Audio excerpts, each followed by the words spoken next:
welcome to another edition of Throwing Bagels. Kevin Mooney here with you alongside Jason Hamo. Hey, Jason. Hello, fellas. How are you? Hey, great. How are you, sir? I'm doing well. And Chris Douglas here with us as well. Hey, Chris. Kevin, Jason, always a pleasure. Always a pleasure. And it is a pleasure to welcome the Director of Media and Market Research with Major League Baseball and fellow Oswego alumni from the Jim Thome Conference Room at Major League Baseball headquarters on 6th Avenue. It is Marc Beck. Hey, Mark. Hi, Kevin. How you doing? I am great. Thank you so much for joining us. And this is great because we, as we speak, we speak on Zoom and we see behind you Radio City Music Hall. That's a fantastic view as we speak on Zoom. I mean, what are those headquarters like? You're like right in the middle of everything down there. Well, I was working late, so it makes it easier to join you for the recording. And I wanted to try to find some place in the office where you could get some kind of a flex with the view. So this was one of the better spots. There's no place to sit in front of the World Series trophy that's up on the 7th floor. So this was maybe the next best option. Well, I hope Kevin's getting the screen grab of this one. So I will at some point. Don't worry. So a couple of weeks ago, Mark, the news came out that this year's All-Star Game was a record low in terms of viewership. You were leading the group that ran the numbers on those ratings. What was MLB's reaction to that information? Oh, obviously, nobody wants to see television in any perspective. Nobody wants to see their television viewership numbers go down. Television viewership, even though people are moving on to other ways to consume video and consume events and watching major events and whatnot, television is still the number one measure for a way to measure the health of a sport, because you can compare sports versus primetime programming versus news versus anything else. Television viewership has really become a standard metric and the standard currency for the strength of these things. Now, yeah, we were down versus last year, but if you take a look at the way television in general is going, especially during the summer, not as many people are home. Television usage is down 7 or 8% versus last summer, and it's been going that way for years. We're not the only ones that have seen declines in All-Star Game viewership. The NBA had a record low. The NHL had a bounce up this year, but their last two All-Star Games were the two least watched ever on a broadcast network. The NFL, they fluctuate, but they've been trying to change the Pro Bowl for years. Through all of that, Major League Baseball's All-Star Game and the Home Run Derby still the highest rated and most watched sport, All-Star showcases and All-Star skills competitions in any sport around the country and around the world. So we still maintain that place, and that should be a reflection of the strength of baseball and how important the All-Star Game and the Home Run Derby are in the collective conscious of America during the summer. first and foremost, I've seen a lot on Twitter this year alone, and I've seen it in the past, that they got away from the players wearing their own jerseys in the game.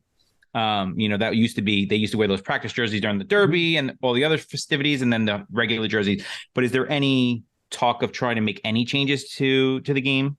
We're always evaluating all of our major events right after they happen, and we're only a couple of weeks out. We're just now 2 weeks out since the All-Star game in Seattle. So we're still going through that phase. We're still evaluating things. We've done a lot of survey work internally. We've used some outside companies to do survey work on site, talking to our fans. We're doing that all the time. And we're going to gather all that information. We're going to see what sort of tweaks there are. I can tell you some of the things that come up every now and then, and these are decisions that are going to be made by people way above my head, of course, understandably. But there are things like the uniforms were a hot topic of discussion, probably more so than in the past. Does every team need to be represented on an All-Star game? We found that in the past, I can talk about past survey work that we've done, and it's a key driver for people to actually tune in, for the opportunity to see their player participating on the big stage. And if you think about this year's game, the MVP and the guy who got the big hit of the game came from a guy on the Colorado Rockies, Elias Diaz.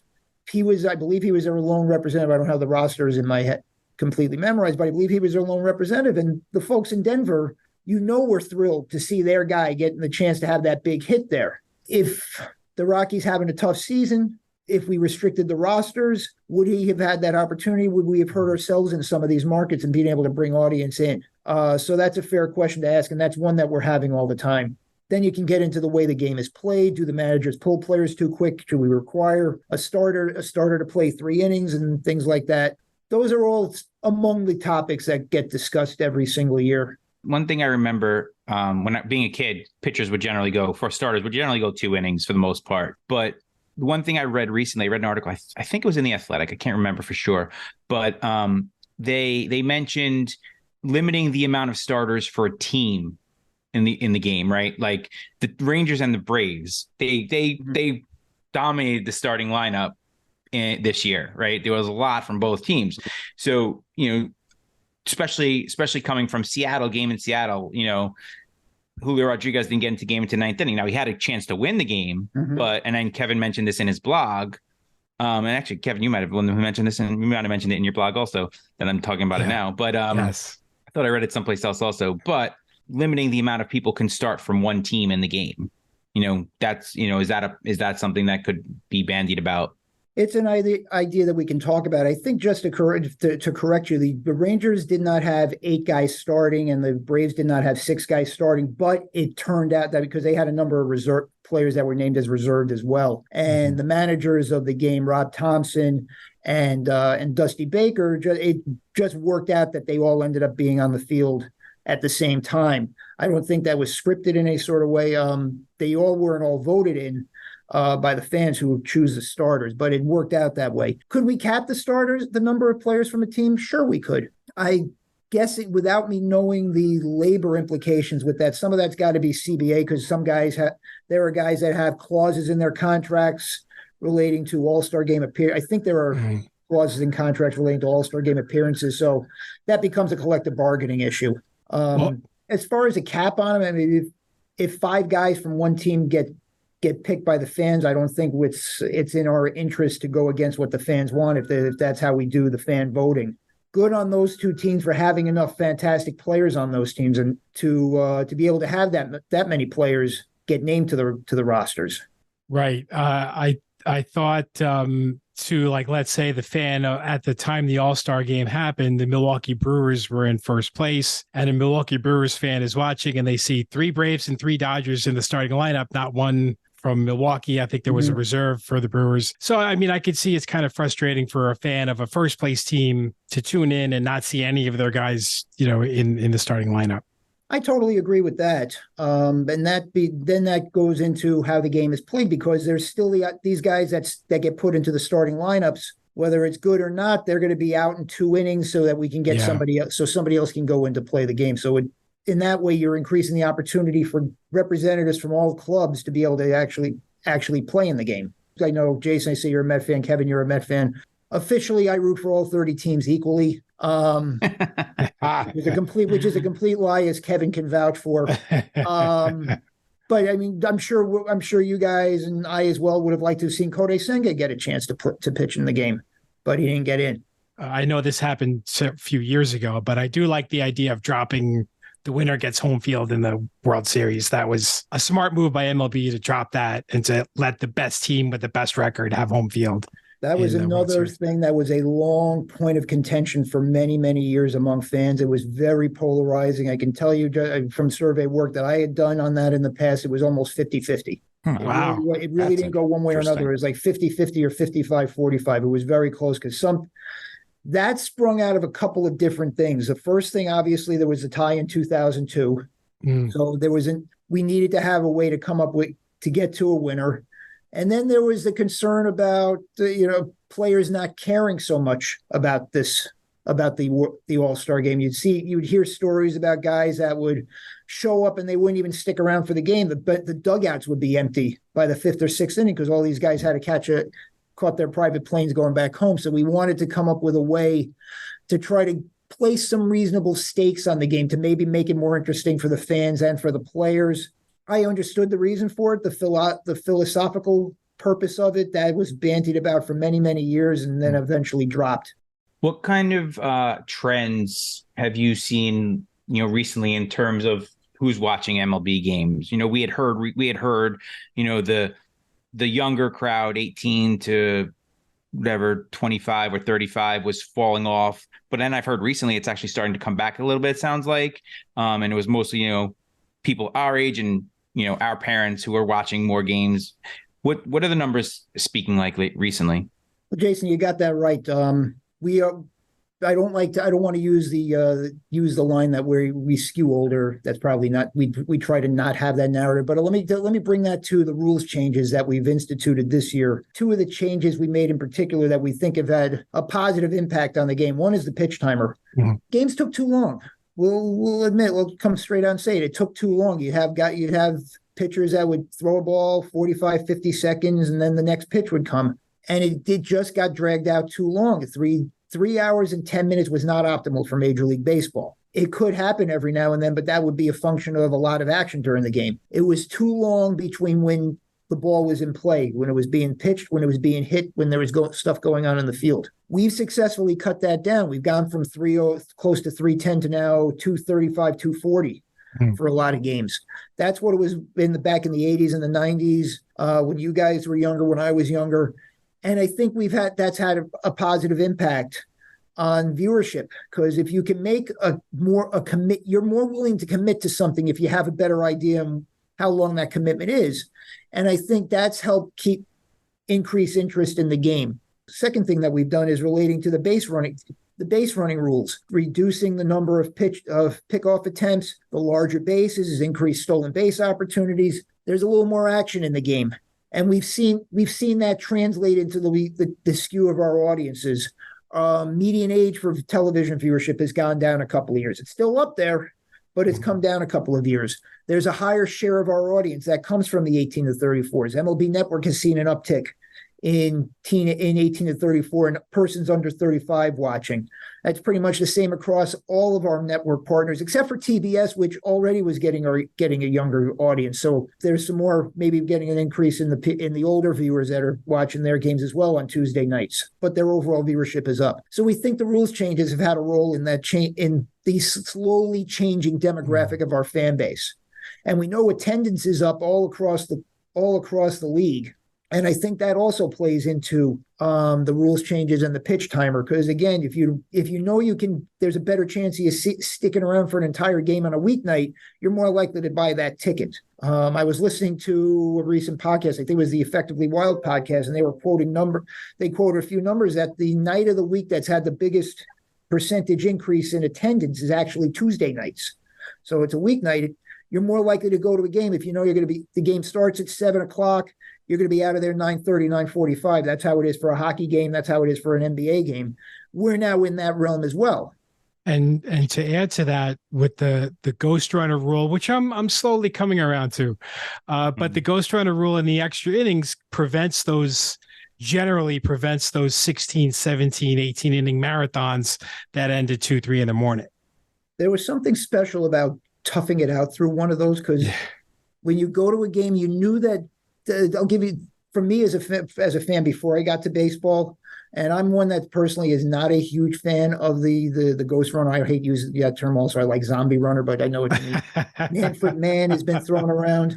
There was something, there is a tangible benefit as far as the pitching staffs. You're not destroying your pitching staff on an extra inning game. It plays into knowing that the game's going to end sooner. You can be a little more creative in extra innings trying to score that run if you got somebody on second base already. The problem with the long games is that everybody was trying to go up there swinging for the fences, and not everybody can hit that home run, so that's what dragged them out. I do miss the occasional 16, 17 inning game, because you knew if you were in the ballpark and you were of that kind of ilk, the only people that were left were lunatics. And there's something fun about being around the real crazy people late at night watching one of these games, because all you have is gallows humor and having a great time for those. That's a great point. That is true. I'm big into those games, but nowadays I couldn't stay around just because of train service. My train I wouldn't get home in time anymore. I would have to sleep in Penn Station.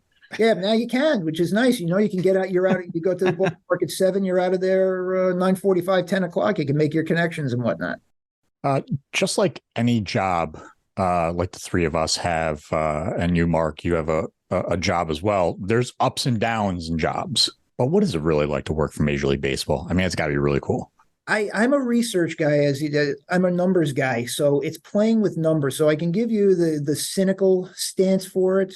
Is that, I mean, it's really just a lot of numbers. I'm trying to understand how a product is being consumed and trying to explain that to interested parties here, so they can make better business decisions.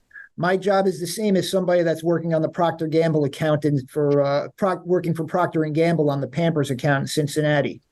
I think the product is a hell of a lot cooler than diapers. Yes. It's a hell of a lot. The product, admittedly, is a hell of a lot cooler than a lot of things. So I feel very, very fortunate to have this opportunity. It's great to be able to be talking about to be able to working for an organization that attracts 70 million people to ballparks around the country, 162 times a year, 81 times in 30 different ballparks. That's on every single day through the summer.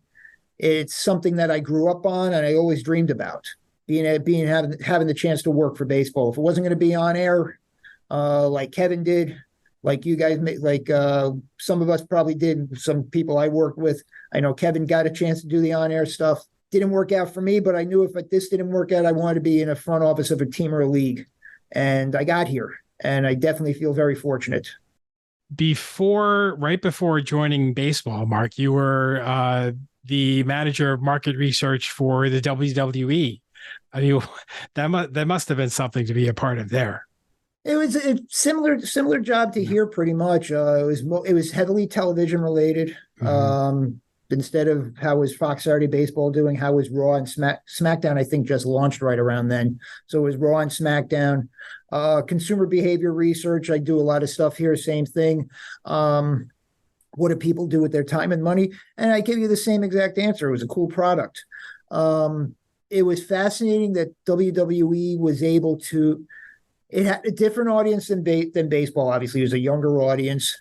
It was a smaller pool of fans, but the level of passion there, you didn't have the same level of casuals. They're all completely avids, and WWE could keep going back and back to that pool of fans, and they would continue to consume whatever went their way. It was kind of neat to be in that building because you never knew who you were going to run into in that building, which was kind of neat.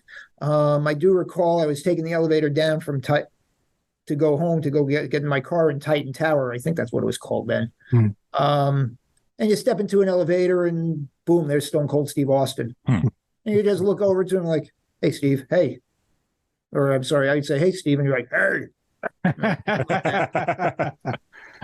So you'd see a few folks there. Did you have a favorite wrestler back in the day? I was a big Austin guy. Uh-huh. I loved Austin and The Rock. Growing up, Randy Savage. I'm still mad at George the Animal Steel for ruining his WrestleMania 3 match against Ricky Steamboat in the Silverdome, knocking him off. Games. How dare George Steele knock Savage off of the top rope there, or try to take the ring bell away from as he was about to clock Steamboat while the referee wasn't paying attention. I'd say Savage was my first one. Piper was great. Kurt Angle, I loved. Kurt Angle just got to WWE, and I loved his character. He was so much fun. And then Austin and The Rock, they're in there as that all heated up. They were fantastic. Yeah. That was a real great time for WWE with The Rock and Steve Austin. That was like excellent. And obviously, going up against WCW at the time. And that rivalry just made it even more special, I think. Yeah, without a doubt. And I think it drove both companies to incredible heights, incredible viewership. Eventually, financially, it wasn't sustainable on WCW. And I think that's kind of how WWF at the time, WWE outlasted them, is that it was, even though Ted Turner was running WCW, it was just an unsustainable thing. What brought you into the field of media market research? Is it something like, are you a numbers guy in general, that something that you're interested in, or is it just kind of you fell into the industry? Probably more the latter. I can admit to you that even though I was good in math and science and I was a numbers guy, the last area in the media industry I ever wanted to get into was sales and research. I wanted to be, obviously, I would want to be on air. That didn't work out. I worked at TOP all 4 years, did probably everything you could do there. Worked at the radio station, OSR, when I first got there. Then in 1993, they got their license, became WNYO. I DJ'd and did a couple of sports shows, radio shows, did a morning show there. So I was involved with that. I wrote for the paper in the sports department. So I was involved in all that. And the last area in the media business I ever thought I would get into and I ever wanted to get into was sales or research. And that's all I've done for 30 years. So I don't even think we knew about it in college, besides sales, I don't think we knew about market research in college. Yeah. You know, something I wish I knew more about this sort of stuff when I was in college, because now in college, you have a lot more research programs. You have a ton of folks that are taking data science studies and coding, advanced coding for doing advanced research analyses and statistical analyses. And these are things I never thought I would need way back when, and I kind of wish I did learn some of that. Times have changed a lot since we were in college. Yeah, things have changed so much, and these kids that come out nowadays are amazing. I have an intern working for me who's brilliant, and I can give him these massive piles of data, and he can go write some codes and make sense out of all the numbers really quickly. Whereas it would take me, a couple hours to write an Excel macro and whatnot. Well, speaking of Oswego, you've just wrapped up your term in the Oswego Alumni Board. Can you tell us a little bit about what that experience was about? Sure. I've actually just finished my first year as an at-large member. So I've been on the board 10 years. Mm-hmm. Anybody that's on the board can serve a maximum of three-year terms, so 9 years. Mm-hmm. And the Alumni Association is a wonderful organization. Their main charge is to try to maintain and build the connections between the 80-something, I think the number is 80-something thousand alumni base around the country and around the world, to keep them connected with Oswego in some way, keep them informed, get them to participate in events, come back to the college, share their time, talk to students, create scholarships. Obviously, donate. There's donations. There's a financial aspect to it also, but it's time and treasure, and try to maintain the connection between all of our alumni with the university in any way possible. So we will go out and create events in various cities around the country for alumni to reconnect with them, with their old classmates, people they never worked with, networking opportunities, give speeches, mentoring students, things like that. So that's what we're charged with doing, is trying to maintain that connection, and also to inform students about what's available for them once they get out of college, once they've graduated and they've got their degree, to connect them with alums who can help them make that first step into the real world. How do you get to that first job? If it's not with me, I might know somebody that can help you out in the field you're in. It's building that sort of connection organically as best we can. One of my favorite roles as a member of the board is I'm on the scholarship committee. So there are 4 or 5 different scholarships that are specifically endowed through the Alumni Association that we're responsible for handing out every year. So we go through myself and another 4 or 5 alums, we're part of the board members. We're part of this committee. We go through all the applications, and we have some pretty extensive discussions about who the people that we think should receive these applications, not these scholarships. It's not that something where we just rubber stamp something very quickly. A couple times a year, we have some pretty long, I won't say heated, they're more fun, but they're meaningful conversations and real discussions about the merits of the students that apply for these scholarships. So we make sure they're going to the right people. They get awarded in the end of the spring or the summer, and in the fall there's a I guess it's tied in with what's it now called? What do they call it now? Founders Weekend. It's that weekend. I think that's what it's called, Founders Weekend. I never make it because it's always during the postseason. I'm usually stuck working weekends back here in New York. But there's a scholarship breakfast where the donators, the benefactors of a lot of these scholarships get to meet the people who win the awards. And it's pretty special. I did get to go up one year, and I did meet, I think it was after my first year doing this on the scholarship committee. And I met 2, 3, or 4 students, and it's amazing to hear how gracious they are, how thankful they are to have received the awards, how it helps them afford school, how they can keep their studies up, and how much it helps them out. And that's what I think that I've gotten most out of being on the board, is that opportunity to know that I'm really providing some tangible benefit to a handful of students, whether in person or, I guess in this case, since I'm not getting a chance to meet them, as an anonymous assistant to helping them get this particular scholarship. You mentioned you work weekends and during the playoffs. What exactly do you do during the playoffs that you need to work weekends? It's ratings are available every single day, and there's a lot of eyeballs that want to know how games performed the day before. So we would be pulling numbers every single day during the postseason and reporting on them. So I didn't get a lot of chances. I didn't get a lot of Sundays off during Saturdays and Sundays off in October, unfortunately. You mentioned, part of being on the board was to create opportunities for alumni to engage with each other, to engage with students.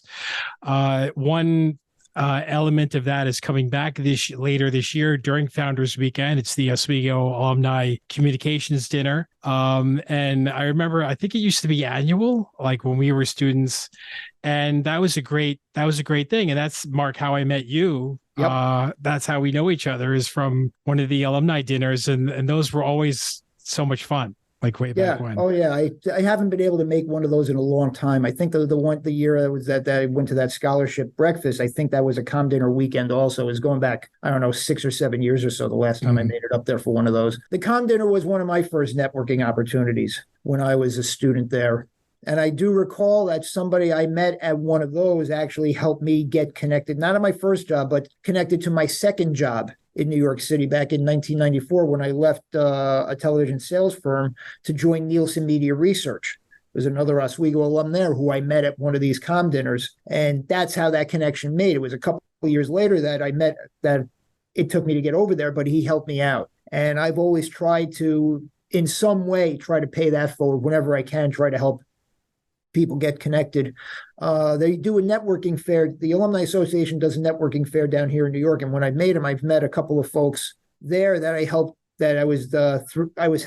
was able to help them get connected here for various opportunities. I know at least one person I brought in is still working over at MLB Network and promotions. There's somebody else that actually sits 10 feet away from me. She's a project manager in our design services department. She's been here for 7 or 8 years or so. Nice.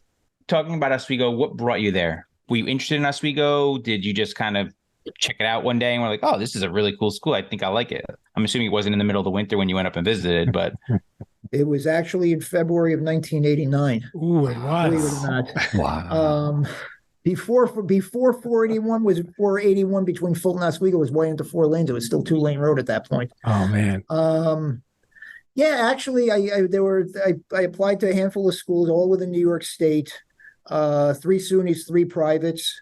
I was either considering going into civil engineering, which would have taken me to the University of Buffalo, or into broadcasting, which meant Syracuse, Ithaca College. They were just about to open their new school of communications, or Oswego. Went to all the places. Oswego seemed like the right place financially. State school versus private school is a big difference. I had a cousin who was going to school there at the time. So when I went up from my visit, went up the night before. We had dinner with my cousin, and I talked to her a bunch, and she sang the praises of the place. And then I had my tour the next day. Yes, it was cold and dreary. What do you expect in February? That's what Oswego's supposed to be. But I think what really sold me on the place, the final step, was taking a tour of the WTOP studios. And there was a student there who was engineering at the time, and he was engineering the station at the time. And I poked my head in, and he started talking to me about WTOP and all the different opportunities that were there, and what he knew about Syracuse and how things worked over there.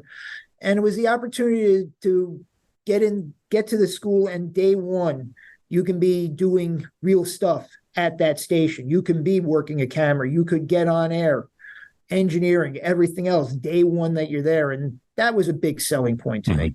I think that was a selling point for all of us, right? Yeah. I mean, wasn't it? Without a doubt. I think that's the main selling point to pretty much every broadcasting student that shows up there. For sure. I mean, you can't beat then waiting till you're having to wait till your junior year to start doing anything. Yeah. And he was so proud. His name was John. I think he lives in LA. I ran into him several years later, and I recounted this story of that he was the one that gave me the tour. How proud he was of the station, how excited he was to show the place off, to take time out of what he was doing, to just take 10, 15 minutes to show some kid out from Long Island what he's doing there and show off what the opportunities are. And these are things that get passed on from the next class to the next class to the next class. Was that level of pride that I think you guys have, that I know I have, and that gets passed on throughout the Oswego community forever. So we ask this question to every alum that we talk to on this wonderful podcast that we have. And we assume that you were partaking in the Oswego Sub Shop vast menu of subs. What was your favorite sub? I'll admit I didn't get into the sub shop until after I graduated. Okay. I'll admit that I was more of a Pudgy's Pizza, the Pudgy's Party Pack thing with my Pudgy's.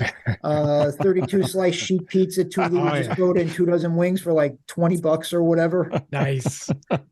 So I will admit that. Usually when I go back up to Oswego now, I go for the Sal's Birdland chicken sub. At the sub shop, they put the Sal's Birdland sauce on it, get it nice and hot, lettuce and tomato. Very nice. I don't think I've had that one. I've never had that one before. Yeah, definitely not. Sounds delicious though. Yeah, Sal's Birdland was an old wing joint, and that went out of business. But the whatever the secret recipe was for the sauce, they got their hands on.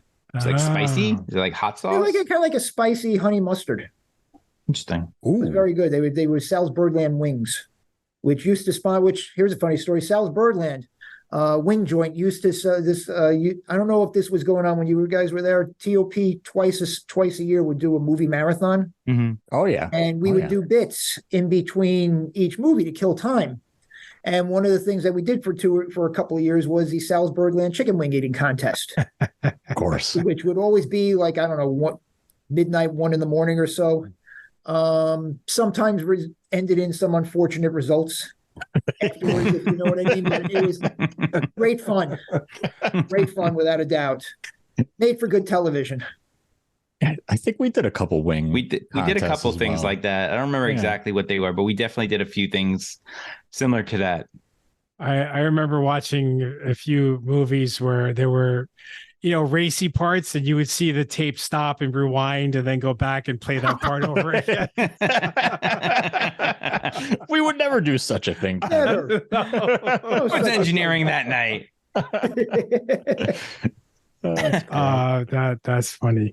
What about on campus, Mark? Like, what was your favorite dining hall? Did you have any specific go-to meal while you're on campus? I was a Seneca Hall guy. Okay. All 4 years. So I spent a lot of time in Glimmerglass. Yes. But I also spent too much time at WTOP, so we'd walk over to Cooper plenty of times during the day. And once in a while, if it was a nice day, me and a couple of friends of mine, we'd make our way over to the Lakeside Dining Hall. Especially if it was a nice sunny day or you're getting a good sunset. And it would be kind of neat because you'd see folks from the station that would see you on that side of campus, like, oh, what the heck? What are you doing over here? And just hang out kill 2 hours there. You were a chicken patty guy, right? I love the chicken patty. Yes. Yes. You never go wrong. I was wondering when you were going to ask that Fun. question. Chicken patty was was a highlight. Everybody would get those the weekly menus or the monthly menus and circle that. I have to make it there. Schedule your classes around lunch just to make sure you get to it, right? That day, yes. Mondays and Wednesdays, Wednesdays, you got to make sure you're free around 12:30 or so. That's right. What did you order? What was on the chicken patty? Oh, lettuce, tomato. Okay, just straightforward, simple. Straightforward, nice and easy. And no mayo or anything else like that. Just the lettuce, tomato. what were your adult beverage locations that you partook in when you were legal, of course? When I was legal, technically, that was my senior year, but there were a lot of times a lot of times it was a Shacky Patch. That was the media center hangout, media center and student association. That was a senator also. That was the kind of the go-to place, the Shacky Patch. And you spent quite a bit of time at Romney, I'm guessing. So, and you've been to the new arena as well. It's an amazing building, I can't believe it's a D3 building. I know. Yeah, right. Yeah, it's stunning to think that's a Division III building. It's beautiful. It doesn't carry the same raw sound that Romney Fieldhouse had. Not even close. There was something pretty cool. I wish I could have been there this game in 2002 when they beat Plattsburgh to win a SUNYAC championship. Yeah. I heard that was insane from people I know that was absolutely insane. But you can't jump around on a concrete stadium seating and expect to get the same sound that you would get in these 50-year-old wooden bleachers in an old airplane hangar. At least it's a little warmer in the new place. Yes. It could be 20. I remember it would be 20 degrees outside and 10 degrees inside Romney somehow. Right. I don't know how that happened, but it did. But Romney was a great place to watch a game. But for recruiting and for bringing in good talent, having a building like that is truly incredible. It's one of the best buildings in college hockey. And I shouldn't just narrow it to Division III in college hockey. You mentioned that 2002 game. I was actually there. It was absolutely the best atmosphere I've ever experienced at a hockey game. NHL, any level, NHL, college hockey, it was the best. I believe it was a game, wasn't it? They played a series, wasn't it? So it wasn't like a game 3 on a Sunday afternoon. It was something like that. It was definitely a SUNYAC final. Yeah, I don't remember. They used to do the mini games. Yeah, if they were tied, but that was but then I think they went away from that and went to regular went to full games again. Mm-hmm. So I'm not sure. I don't remember how exactly they did it on that one, but yeah. Is that them finally? Was Donnie Patrick? Did he have the game winner in that one? I think he had the game winner. I don't remember. I remember it was a defenseman. And it finished 4-3. That I remember. Okay. Yeah. It was a great arena. I mean, there's certainly elements of Romney that were great. There's elements of the current stadium that are great. But all in all, it's just a reflection on how, strong the Oswego hockey program is, at a D3 level. And, like you said, Mark, it's a rink that a lot of D1 schools would be jealous of. Without a doubt. And it's the hockey team, even though I know the basketball team has actually probably in the last couple of years actually surpassed the hockey teams in terms of playing success. I know the basketball team made it to the Final 8 for the first time in school history this year. And I hope that's going to be reflected in the attendance that comes out next year for them. But hockey is the big sport. And for those of us that went to a school, we go to a school, that is the collective gathering point for the school. Every university needs something like that, and we're not a big Division I state, supersized land grant university. We're a small state university, but we don't have a 60,000 seat football stadium to go to every Saturday in the fall. This is our collective gathering point. Yeah. This is the symbol of the school. It's the symbol of the town. And it's great to have that kind of gathering. And this is something that gets reflected in some of the scholarship essays that we read, is that they talk about what goes on. One of the scholarships is how do you describe the campus today to somebody from 50, 60 years ago? And that's always something that comes up, is how important those games are, how much it means to the campus, how much fun it is. And how much it represents as a symbol of the university around the country. Mark, before we're just a couple more questions or so, but before we do let you go, when I asked you earlier this past weekend for a photo of you to use, I know you sent a handful over, but a couple of them you were holding a medal for completing the 50th running of the New York City Marathon. How much of running is a part of your life? Probably way, way, way too much of it. but I wouldn't be doing it if I didn't love it. Mm-hmm. I am a former fat guy. I still think of myself as a fat guy. When I got to Oswego, I was pushing 240. I'm now trying to get myself stay down around 160. So that's a lot of that is the running that I picked up in the last 12 years or so. It's running itself. First off, running, it's an incredible community. Everybody is so nice and supportive in the running community. It's gives me a point of focus, a point of discipline that I probably didn't have when I was younger. It helps keep me in shape, without a doubt. It gives me a chance to clear my mind on a lot of things, and it provides a personal challenge. It gives me something to shoot for all the time. I never thought I would be somebody that would run a marathon, and I've now done 10, and I'm training for my 11th. Right now, it's going to be October 1st, the Wine Glass Marathon in the Finger Lakes. It ends near the Corning Glass Works. Okay. I have way too many 4 a.m. wake-up calls to try to get out before the sun comes up because it gets too dang hot during the summer. So I'd rather run in the dark when it's 70 and humid as opposed to running after work when it could be 85 and humid. But in some ways, it keeps me sane, it keeps me happy, and it provides a focus.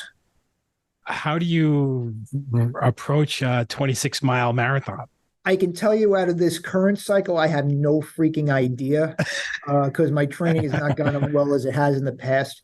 The idea is not that this breaks it down easily. There is one of the running jokes about a marathon is they say it's just a 10K with a 20-mile warm-up. You build up to 20, you build up somehow to 20 miles, and it's just, you get used to being uncomfortable. You get comfortable. I think you hear you hear a lot of coaches say stuff like this. You get comfortable with being uncomfortable. That's what it comes down to, is you just get used to the monotony of it, the pacing of it, keeping your mind focused on something. You train with friends. You try to have conversations if you can. You try not to, you just try to keep your focus during the first 20 or so miles. And then the last 6, you just figure out on your own. The hard part is not, to tell you the truth, the hard part isn't the actual race day itself. The 26 miles isn't that hard. It's the 18 weeks of training to get to it that's hard. How many miles is that per training day? Every day changes. You change your workout. One day you're going out and you're trying to pick up your pace over a set period of time. Today I was out this morning I was out for 6.5 miles. One day I'm going to be out at a track doing high speed intervals. One day I got to climb hills. And then the long run comes along on the weekends where that's when you're trying to build up that stamina. So every single run has a particular purpose of some kind, and you just got to keep that focus. Every training program will tell you that. Every run does have a purpose in some way to get you to that goal. I referee soccer, and we probably run between 4 and 6 or 7 miles, depending on how active the game is, and my legs are done after that. So I can't imagine all of that. And your type of running is going to be different from mine, because I'm just put one front in front of the other, keep going for 4 hours and 20 minutes, whatever. For you, it's running hard, then stopping, changing direction, stopping and starting. That's a completely different thing, and that's going to challenge you in a different way than what I have. But it's just there's difficulties with that. I mean, if I was to try stuff like that, I'd probably be falling over at times trying to stop and start and change directions. But for you, you've got that. Yep.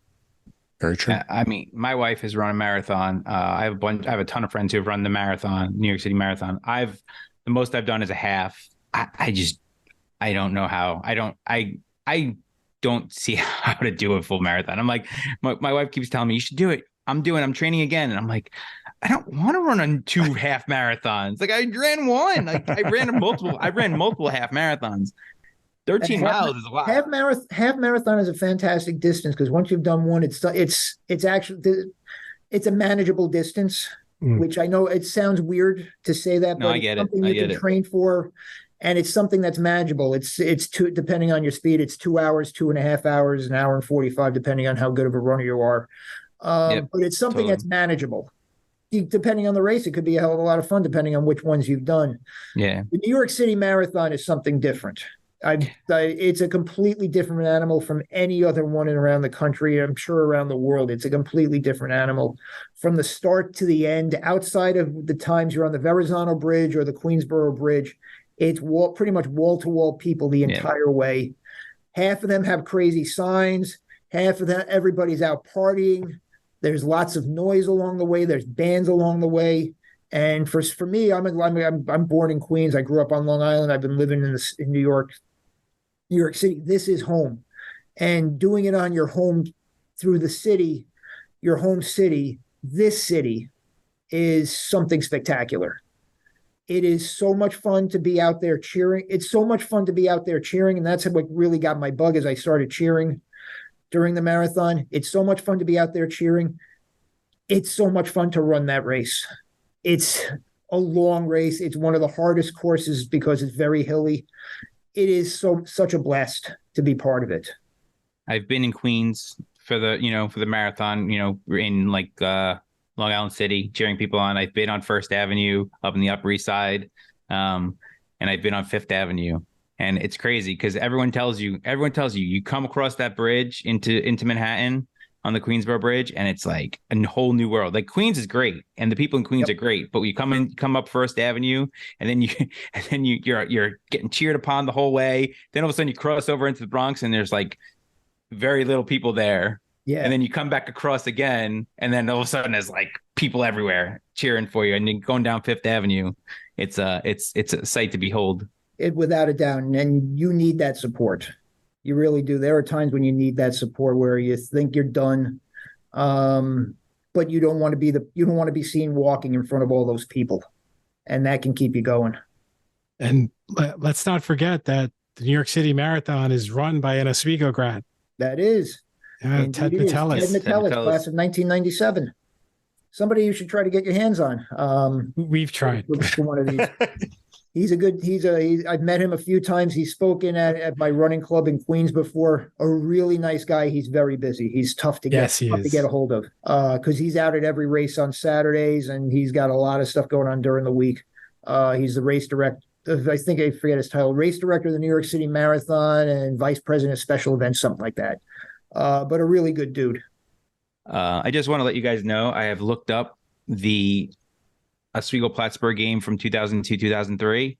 Kevin is right on the money. Don Patrick scored the winner. Wow. And John Hurlman scored an empty netter to make it 5-3. Nice. Oh, nice. See, that fourth goal is the one that the place just erupted. And yeah, I'm sure that I didn't remember the story. It was late in the game too, wasn't it? Yes. It was 18:03. Yeah, very late. And what a team. What a team. Yeah. Lukajic scored one goal. That was the name I was thinking of. Mike Lukajic. Don Patrick scored a goal, and then John Hurlman. That was a hell of a team we had right there. That was a very good team. That was the team. Correct me if I'm wrong. That was the team that went to Norwich, lost the final. Yeah. Yeah. Yes. Norwich. Yeah. Those are some very very interesting fans up there in Norwich. That's a military school. Yes. Yeah. Then we won it in 2007, first year of the new building. That was up at Superior, Minnesota. Where the hell was it? Superior, Wisconsin, or was it Duluth, Minnesota? I forgot exactly where that one was. We beat one of those. Middlebury. Was it Middlebury in the second? Yeah. Beat Middlebury. Forgot who it was we beat in the final. Was it Middlebury? Middlebury was in the final. Was the final? That was overtime. Yeah. Garen and that was one that we always lost to. Also, we could never get over them either. Middlebury. Yeah. Yeah. I went to 4 straight Frozen Fours not long after that. 3 in Lake Placid and 1 in Minneapolis. My wife's got family who lives there, so I flew out. They played a Frozen Four. I think it was called Ritter Ice Arena, on the campus of the University of Minnesota. Lost all of them. Only once lost the first day, the semifinal 3 of the 4 times I went. Yeah, I went one year, and they lost. I think it was to Adrian. It was either Adrian or Norwich. Yeah. They lost. Adrian was the one. Adrian, I think, was the one in Minnesota. Then it was in Lake Placid, and I was like, okay. I checked out of my hotel right away and just drove home. I was like, I'm not staying. It was a 2-night, but unfortunately they charge you for a 2-night minimum there because they have you over the bag. They can't. But I was like, what am I gonna do? I don't want to go see them play tomorrow. I don't want to go see tomorrow's championship game at this point. Right. So I just drove home. I was like, I'm done. Drown my sorrows when I get home. Yeah. Well, Marc, thank you so much for taking the time, spending some time with us on the podcast. This was a phenomenal interview, and we wish you all the best in your continued success at Major League Baseball, and we hope we'll keep in touch. I really appreciate the invitation. I'm flattered that you invited me, and I hope I wasn't too boring for you being a numbers guy. Not at all. Not Thank at all. you to the three of you. Thank you very much. This was a lot of fun. And that was Director of Media and Market Research with Major League Baseball and Oswego grad, Marc Beck. That was just another terrific interview. That was a lot of fun to talk with Marc. Yeah, it was great. Great to hear the insight of exactly what he does, at MLB and how they do all that behind the scenes, trending type stuff. Mm-hmm. Yeah, and he hit it on the head with, man, I wish I knew more about this when I was back in college, because it is very interesting stuff. Like to think about like how ratings are and like all the data that goes into your broadcast, like your broadcast partners, I should say, and that sort of thing. Yeah, that's just fascinating stuff. But the thing about that is back then it was like compared to today, like there was no data science. You know what I mean? Like today that's just a regular class. That's just a business analysis class or business intelligence class. Like you learn that stuff there, and that's what he does pretty much, a lot of that stuff. So it's so ingrained in today, whereas we didn't have any of that kind of stuff. Like computer science for us was like .net, DOS, like whatever. Before we go any further, guys, I think we should thank the Oswego Alumni Magazine. We should thank the Director of Communications there, Margaret Spillett, and Ethan Stinson, who editorial assistant with the magazine, who wrote the article about our podcast in one of the recent Lake Effect newsletters. We are truly grateful for that. Yes. And we could not thank the Alumni Association enough for doing that for us. That was really nice of them. Yeah, it was great. Shout out to my son. It's his 6th birthday today. We had a birthday party for him over the weekend, and I had family over, and I would say majority of the people that were at my house were like, that was a great article that you guys were in it for your podcast, and I don't even know if they listened to our podcast, to be quite honest with you, but they read the article. That's exactly. So that's awesome. That's really awesome. I mean, I guess this is something, I guess at least they read the article. Yeah. And, being in the de facto public social media person that runs the accounts, we had a lot of hits because of that. So, and on the socials, and if you didn't know by now, we did start an Instagram page. So you'll see my face yammering every now and then about what's upcoming. Maybe I'll throw out some show secrets, but maybe not.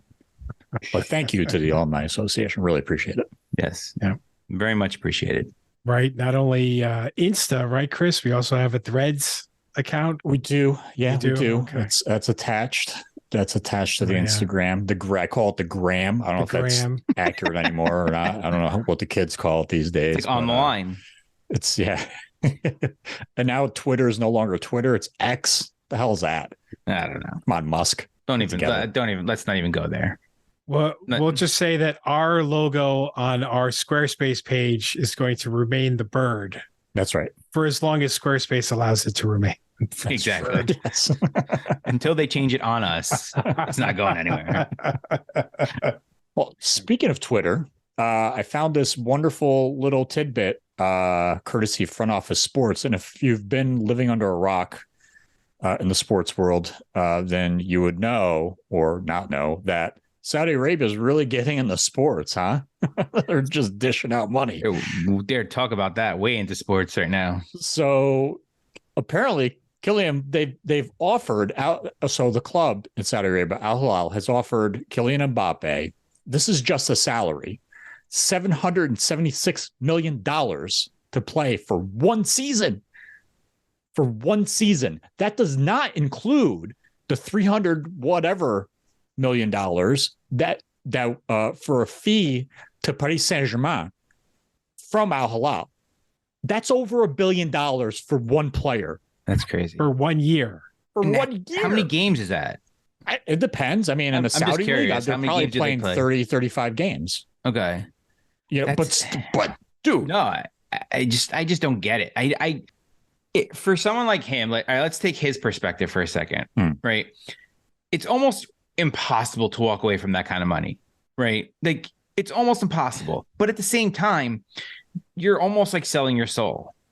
So do you want to sell your soul and go play for this ridiculous, egregious amount of money, or play in a real league that has better talent, better all around, and make, okay, you're not making $700 million, but you're sure as hell making a lot of money. Yeah. Before I say what I want to say, I just want to compare salary to other salaries of notable athletes around the world, and actually kind of here in the U.S.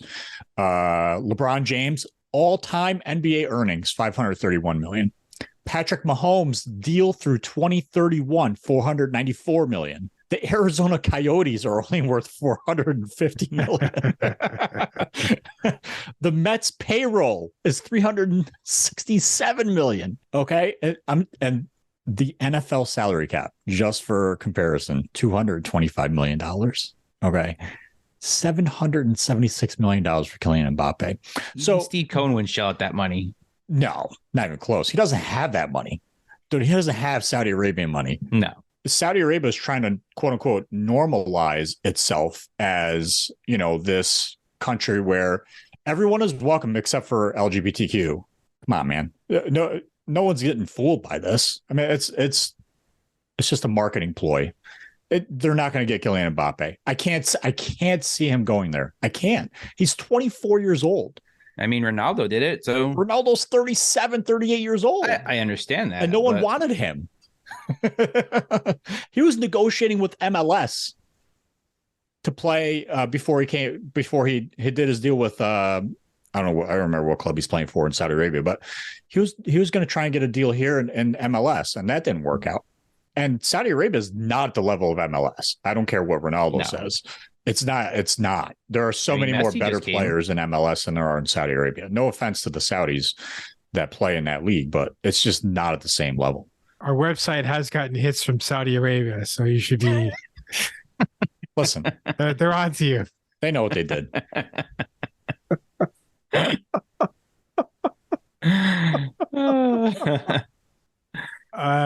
Speaking of the international game, Women's World Cup, the women begin with a 3-0 defeat of Vietnam.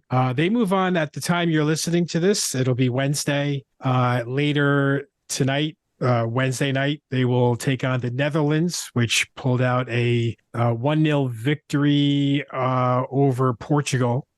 So are things kind of where you expected them to be at this point, Chris? Yeah, I mean, so they didn't play their best match against Vietnam, but it was never in doubt. It was a little sloppy, and I think that's kind of expected sometimes with the first match. Little cagey here and there, but they got a couple early goals in the first half, and it was just kind of smooth sailing from there. It's going to be a much tougher test against the Netherlands, no question about it. If they can get a result in that game, and by result I mean if they get 3 points, then no worries for the last game. It's just it'll come down to Portugal and Netherlands for second place. So if they can get that result, smooth sailing into the next round. I'm still confident that the U.S. will win the World Cup. I still have no doubt about that. All right, I think that'll do it for today. So thanks again to Marc Beck, Director of Media and Market Research with Major League Baseball and fellow Oswego graduate, for joining us. Please check us out online, throwingbagels.com. You can email us, throwingbagelspodcast@gmail.com. Jason's got a blog coming up next week, so please stay tuned for that. And we will see you again in a couple of weeks. Bye. Bye. Bye-bye.